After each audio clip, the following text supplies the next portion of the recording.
It's hard to say if it's Orwellian or Kafkaesque, but quite often the way that the left works is hypocritical and anti-democratic when they often claim the mantle of the democracy.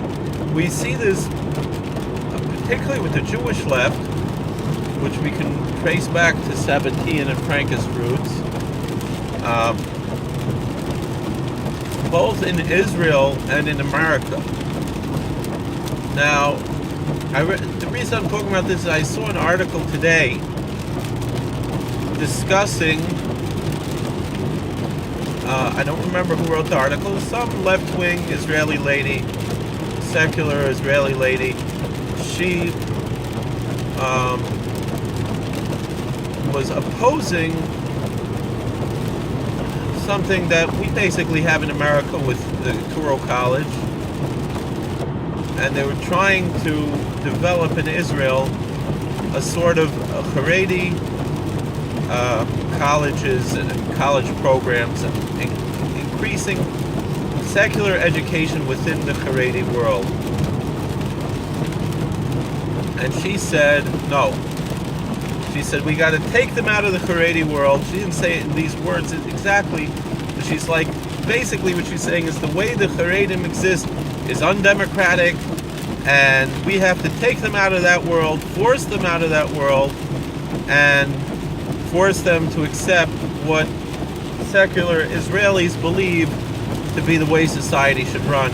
And by giving them colleges where you can, have gender separation, have, perhaps, certain things, differences of what could be taught and what could be not taught, and things like that we generally find in the Haredi schools, but with more, with things that'll help them get a job and expand themselves financially and so forth. She's like, this is just feeding into the monster. Now we can compare this to, in America we have these organizations that are trying to force Hasidic schools to teach things that go against their religion, and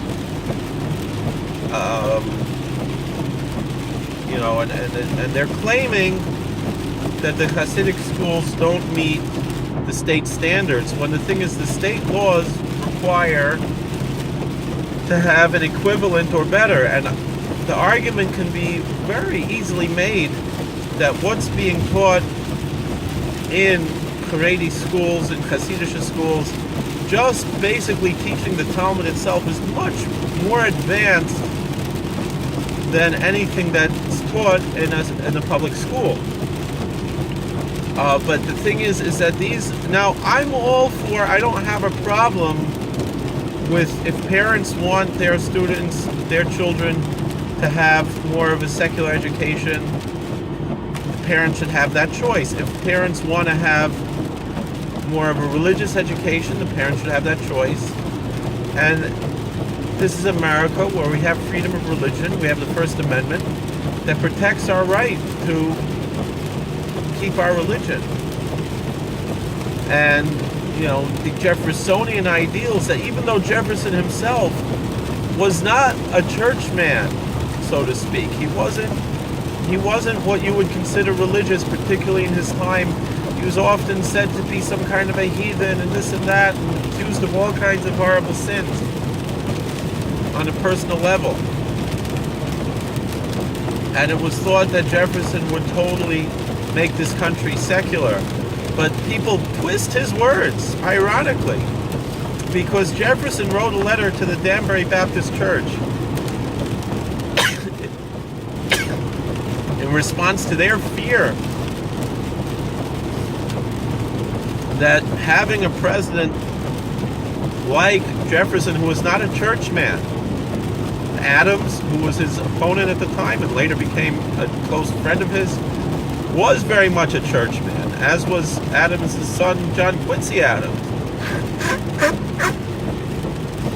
They were very much churched. Um, and Jefferson was not. But the church folk were afraid. Oh, now he's going to make us illegal. He's going to persecute us. And Jefferson said, no, the First Amendment of the Constitution enshrines a wall of separation between church and state, meaning that it's to protect the churches from the state. And they didn't have to be worried that the churches would be persecuted by the state just because the head of state was more of a secular person. Yet that's the exact opposite of what the left wants today, which is why I say time and time again that today's right, particularly the libertarian right, the classical liberal, is much closer to Jefferson, much more Jeffersonian than today's left that calls itself the Democrat Party. And the fascistic means that groups like Yafed want to impose their will on people who don't want it. Meaning, I support their goals of Yafed, but I don't support their means. Meaning, if you want Hasidic parents should send their children to schools that offer more English, so open a school like that and compete in the free market. And if parents choose to send their kids to those schools, they will. And if they choose to send their kids to different schools, that's what they'll do. Because me personally, I send my kids to very Hamish schools, and I'm a little nervous. My girls are getting a perfectly great English secular education, exactly what I want them to receive. The boys, I think they could get some more, but the thing is, I feel I could supplement that at home.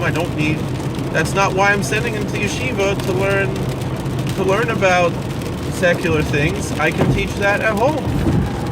That's first of all. And I plan to, just like I do with my girls. And it should really be the job of each parent to decide which things. Meaning, there are certain things that the schools that my children attend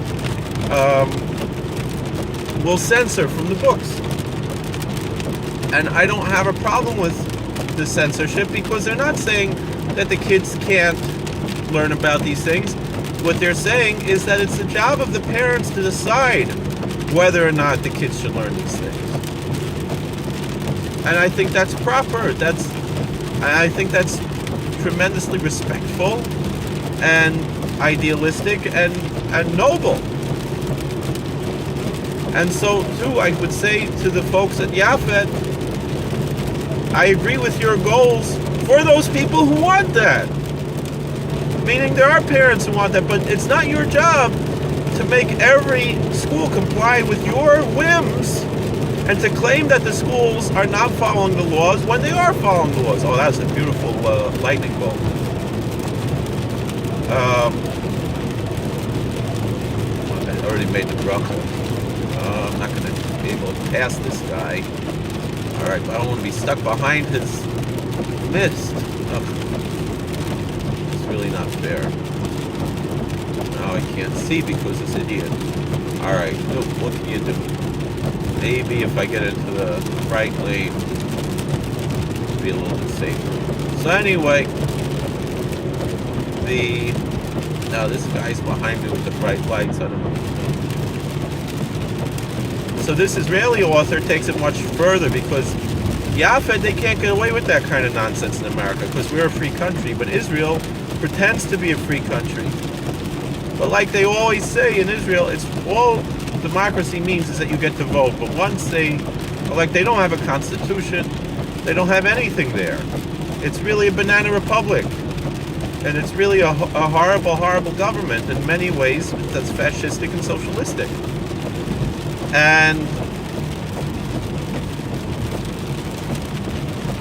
not to mention that the whole idea of a Jewish state is ridiculous and undemocratic. And they like to say, oh, we have a country that's both democratic and Jewish. So it's oxymoronic and moronic. It's not only oxymoronic, it's just plain moronic.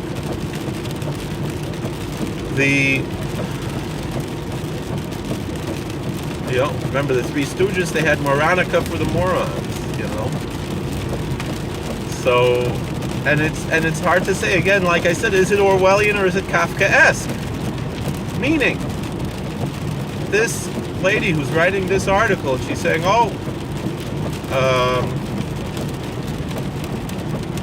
can't, we can't let the Haredim maintain their culture and have a secular education. We need to rip away their culture. We need to rip away their religion because it's undemocratic. Well, the ideals of democracy that I believe in are not Athenian democracy. I believe in Jeffersonian democracy. Meir Kahane used to always say, the Torah isn't Jefferson. But the thing is, I'll tell you the truth, Jefferson brought the world much more in line with Torah than Herzl or Ben-Gurion ever did, or even Begin. Begin was one of the best that they had. He was still pretty lousy.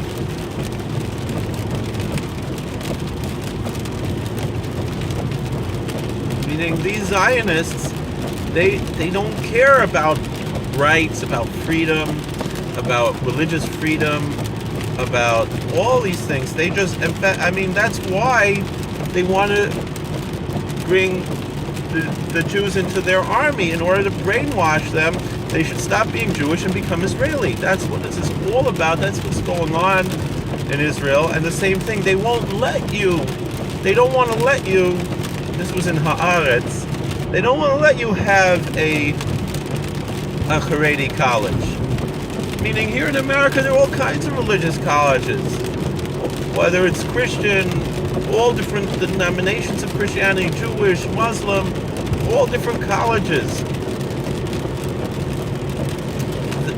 Mormon, Catholic, all these different approaches, and they have their own colleges. And many of them have rules in their colleges of how you have to conduct yourself if you're going to be in the college. And even colleges that are non-sectarian, a place like Hillsdale College, which is essentially Christian, but not based on a particular denomination, still you have rules of etiquette, you have rules of honor, and so forth. And Israel, they don't have this nonsense. They don't have this approach. They have a nonsense approach. You got to do what we say. They have it's a fascistic, and it shows how fascism and socialism are really very similar, if not identical in many ways. And they really want to rip Jews away from Judaism, and that's really why they made that country. And and the same thing, these Yafet characters, if their real goal was about secular studies and being able to make a living and this and that, then they wouldn't have this approach that they had. But it's really about control, fascism,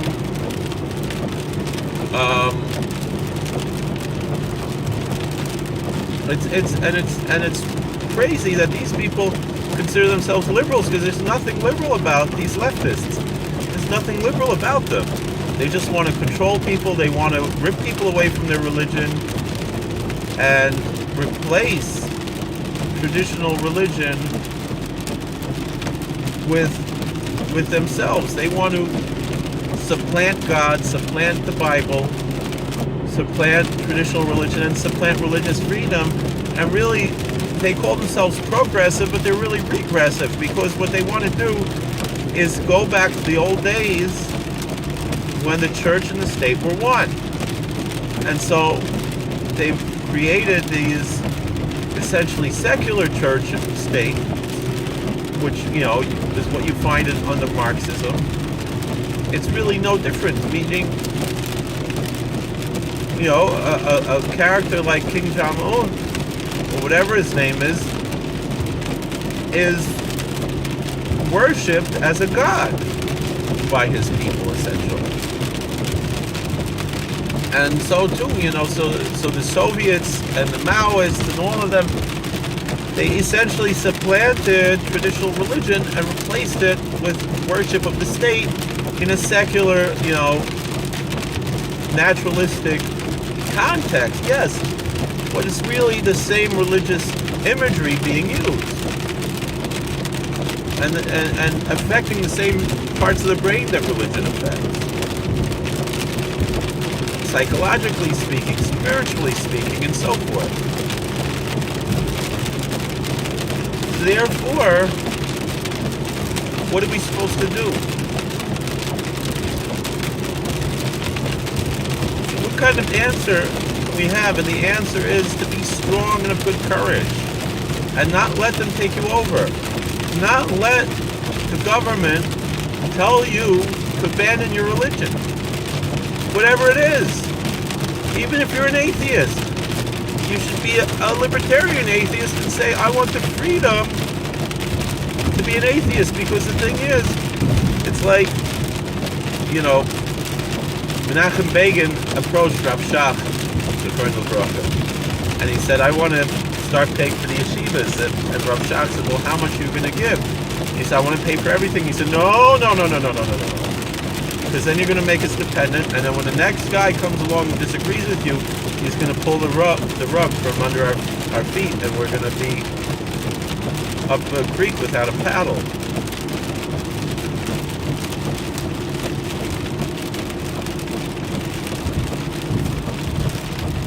We keep things in the private sector with religious freedom and with, I listened to another discussion today and about why is America so much more religious than all these other countries and this and that, and what can we do about it, and all these,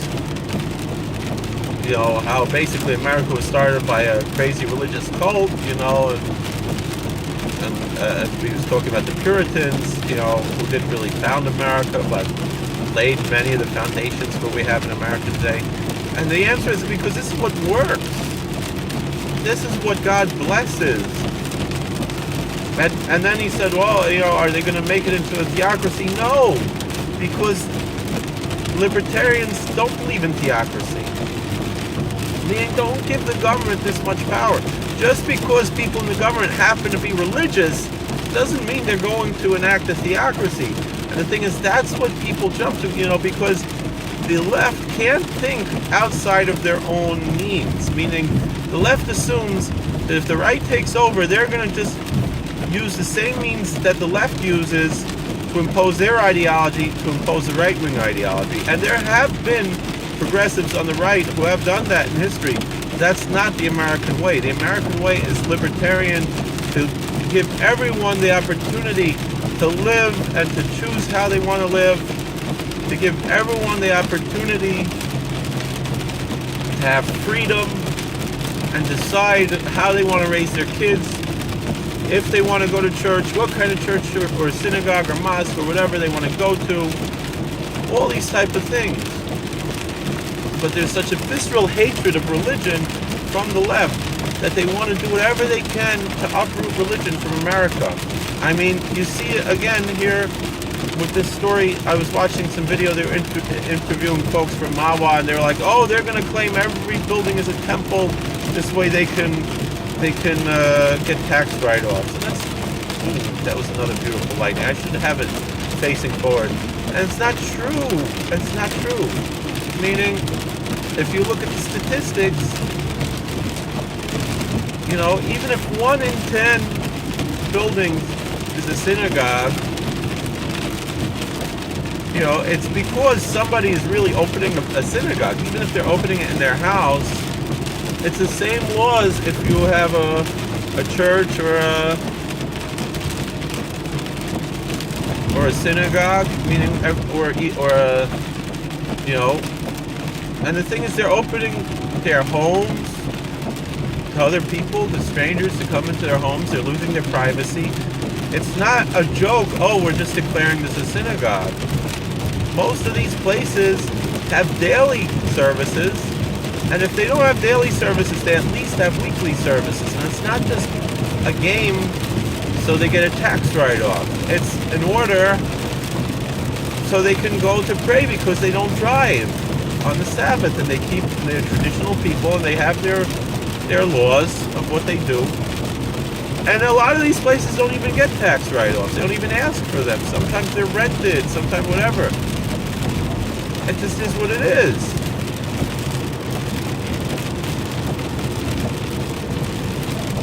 So, I'd really like to open up a dialogue with anybody who really wants a sincere dialogue about issues that people have with the Hasidic ultra-Orthodox community, because my feeling is in general that the ultra-Orthodox communities are really the canary in the coal mine. I mean, in general, the same people want to close down our synagogues, want to close down the churches that Christians go to, and the mosques that Muslims go to. And really, it's time for Christians, Jews, Muslims, and all people who value freedom. And when I say Jews, I mean Orthodox Jews, obviously, not the Frankist Sabbateans, even if they're not even aware, but that's the roots of their movements, who are trying to destroy this country, and they call us cult people, but if they would look into the roots of the movements that they follow, that just the vast majority of secular Jews follow, except, there are exceptions, there are right-wing secular Jews, and many of them are becoming more and more religious because they're recognizing and they're doing tshuva, which is a beautiful thing, and it brings them tremendous joy. But the thing is, the real truth is, the roots of just about every movement that left-wing secular Jews are involved with come from a very dangerous cult, a very evil, sick cult. And if people knew the history behind it, they would be shocked. Meaning, a lot of the things that people say, like conspiracy theory type people say about the Jews, it's not that they're true.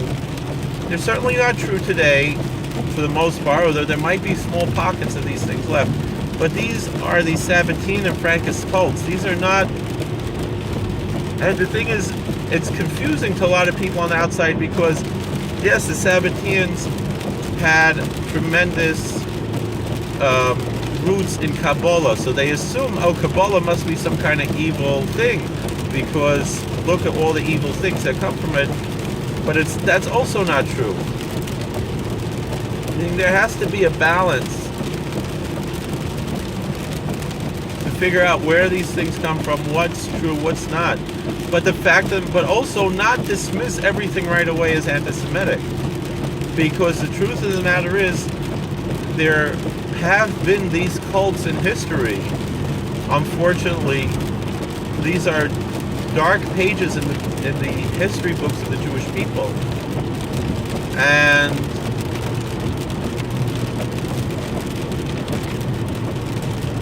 that's just how it is. That's the truth. And so a lot of these things that people claim about Jews that we will write off right away as anti-Semitism actually come from these evil cults like the Sabbateans and the Frankists, and many of those people have infiltrated into the Jewish community, sometimes posing as pious Jews, but for the most part they have destroyed the Jewish traditions and seeking to destroy Judeo-Christian values in general.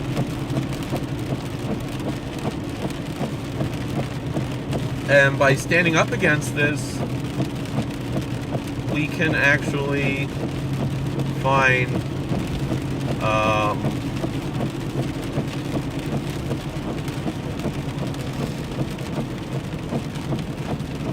a way to fix these things, and there shouldn't be this knee-jerk reaction, if you say this or that, it's anti-Semitic. Rather, there should be education to say there's a difference between pious Jews who follow Judaism and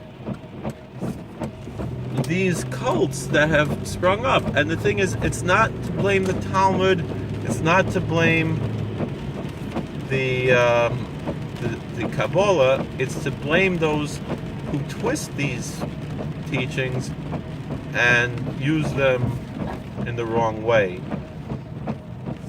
And by teaching the truth about these things, I think we can solve a lot of issues in the world.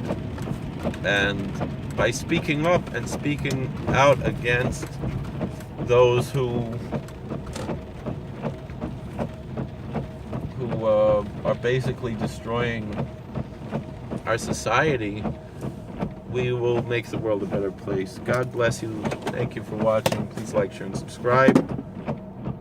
And we'll talk later. Be well.